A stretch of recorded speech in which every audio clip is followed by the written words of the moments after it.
Congressman, want to address this other story that was breaking on Huffington Post today. Bloomberg reported as well that when Geithner was running the New York Fed, the regulator told AIG not to disclose how it was unloading its toxic assets. How does this news hit you after you had said weeks ago on this program that you thought that Tim Geithner, Treasury Secretary, should be relieved of his duties, should be fired? And now, of course, the question is, can he survive this? Your thoughts when you hear this story tonight?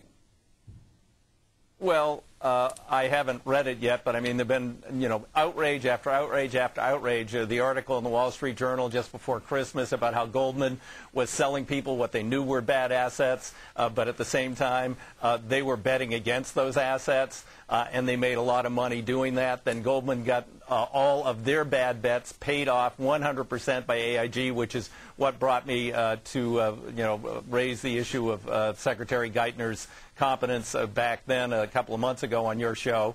And I haven't seen these emails yet, but I guess it's the same bottom line I said before.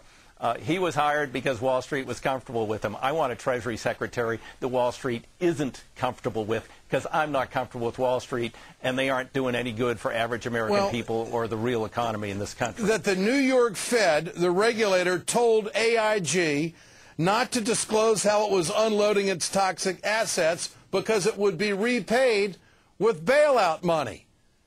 I mean, this is borderline criminal, is it not?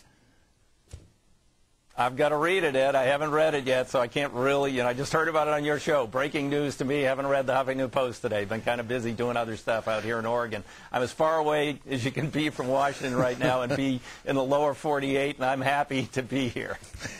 Congressman DeFazio, great to have you on tonight, and we want to have you back after you give full analysis to this story, because I do believe it is a blockbuster. I also think the question begs, did the president know about this? I think it's time to bring back Mr. Paulson, the former Treasury Secretary, maybe some other folks of the Bush administration, and ask them a few questions about if there's going to be a bailout. We don't want to tell people how their money's going to be spent. And also what they're doing. They knew they were going to be buying toxic assets. Looks like it's a big money-making scheme to me. And some people in the government knew that they were going to be doing it with taxpayer dollars.